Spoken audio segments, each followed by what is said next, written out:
에스라 4장 말씀을 봅니다.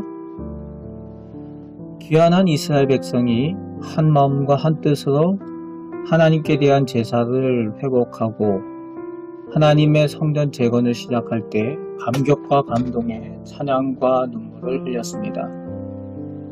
순조롭게 성전 건축이 잘 진행되는 것 같은데 오늘 본문에 하나님의 성전 건축을 방해하는 대적들이 나오고 있습니다. 악한 사마리아인들과 그들에게 동조하는 동조자들입니다. 늘 하나님의 일이 잘 되고 평안할 것 같을 때 사단의 회방과 마귀의 역사가 나타나는 것을 우리는 기억해야 됩니다. 오늘 본문에도 그 악한 사람들을 통해서 그것을 행하고 있습니다. 오늘 본문에는 사단이나 마귀에 대한 언급이 따로 있지는 않지만 1절 말씀에 하나님의 백성인 유다와 베냐민의 대적이라면 하나님의 적이 되고 마귀의 영향 아래에 있는 것입니다. 늘 이야기하듯이 중간은 없는 겁니다. 하나님에게 속하였든지 마귀에게 속하였든지 한다는 거지요.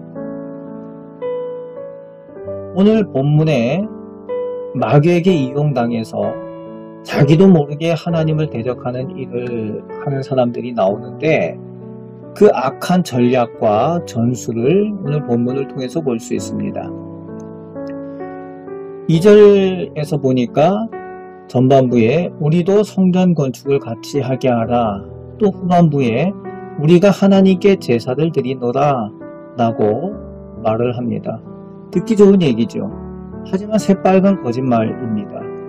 이들은 우상을 섬기는 사람들이고 실제로 하나님의 성전과 하나님에 대한 신앙에 대해서 관심이 없습니다.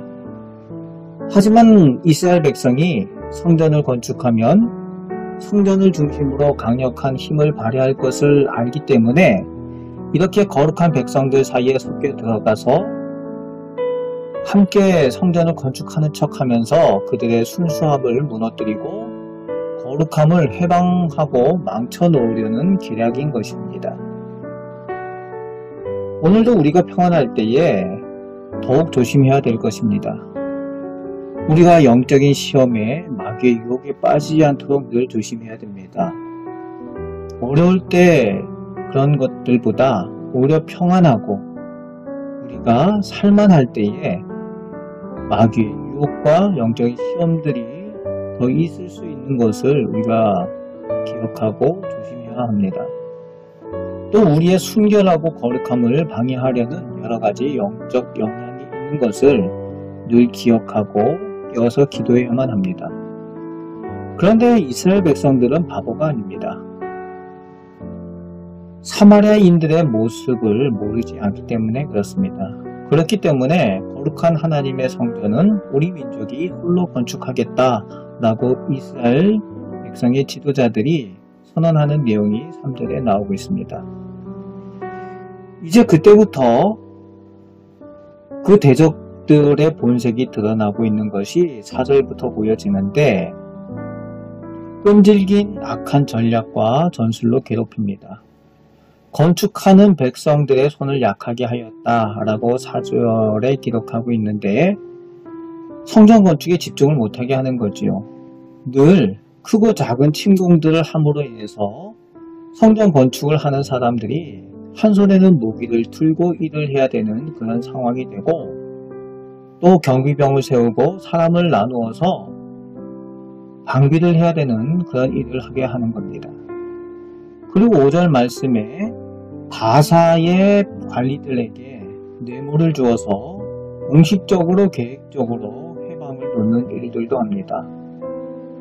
더 나아가서 6절부터 16절까지는 고레스를 이어서 다음의 왕이 된 아수에로가 즉위했을 때에 거짓 고발장을 써서 방해하는 내용이 나오고 있습니다. 성전을 건축을 하고 있는데 12절 말씀에 그들은 그 거짓 고발장에서 성읍과 성벽, 성곽을 건축한다고 거짓으로 알립니다. 또 15절 말씀에 예전에 아수르와 바벨론에 대항했던 민족이었다라고 고소를 하고 폐역한 민족이라고 고발을 합니다. 또 주변에서 조공을 받을 만큼 강한 민족이었기 때문에 이렇게 그냥 두면은 후환이 두려울 것이라고 왕을 위하는 것처럼 고발을 하고 있습니다.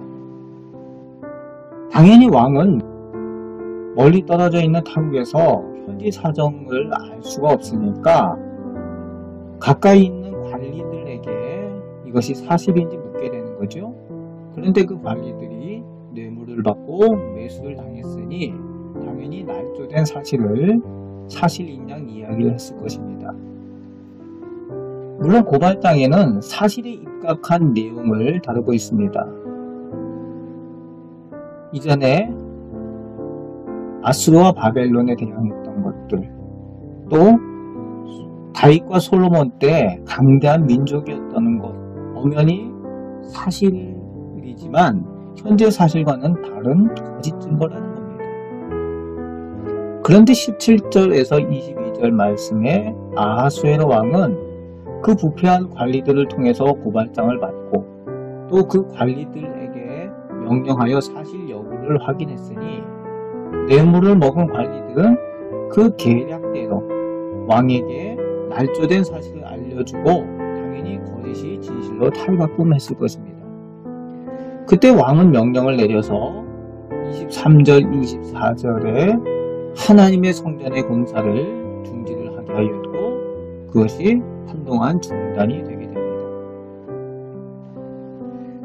오늘날도 하나님의 백성인 우리에 대하여 그리고 교회와 성도에 대하여 교회 안과 밖에서 또 사회적으로 국가적으로 마귀는 회방을 합니다. 하나님의 사람들은 그것을 잘 구별할 수 있어야만 합니다. 그래서 우리는 마귀의 도구가 아니라 늘 하나님께 속한 하나님의 편에 서서 하나님의 백성으로 쓰임받도록 영적으로 깨어 있어야만 합니다. 이스라엘 백성들이 잠시 성전 재건이 중단되었지만 이스라엘 백성은 하나님의 계획을 믿고 반드시 성전이 세워질 것을 믿었습니다. 그렇습니다. 하나님의 승리는 반드시 이루어집니다. 하나님의 계획과 하나님의 때에 하나님께서 이루신다는 겁니다.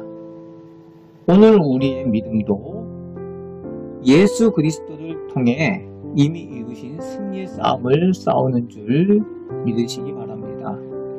늘 영적으로 깨어있는 하나님의 복된 백성이 되어서 하나님과 승리하신 싸움을 함께 싸우며 하나님 나라까지 끝까지 나아가시는 복된 믿음의 사람들 다 되시기를 주님의 말씀으로 축복합니다.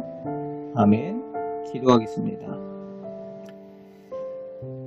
평안하고 잘 될 때에 하나님의 일이 잘 되어 갈 때에 마귀가 하나님의 영광을 해방하고 하나님께 영광 돌리는 일들을 방해하는 것을 보게 됩니다. 아버지 하나님, 저희들 삶 가운데에 저희들의 삶이 평안하고 또 믿음에 좋은 일들이 있는 것 같을 때에 저희들을 불안하게 하고 또 저희들 마음 가운데에 마귀가 해방하는 일들이 또 시험하는 일들이 있는 것을 저희가 늘 조심하며 더욱 영적으로 깨어 기도하는 저희들 되게 하여 주옵소서. 저희 교회와 저희 가정과 저희 개인의 신앙의 삶 가운데에 하나님께서 승리하신 그 승리의 비결을 저희가 늘 바라보게 하시되 십자가를 바라보고 반드시 승리하시는 하나님의 그 능력을 힘입으며 믿음의 삶을 살아가는 복된 성도들 다 되게 하여 주옵소서.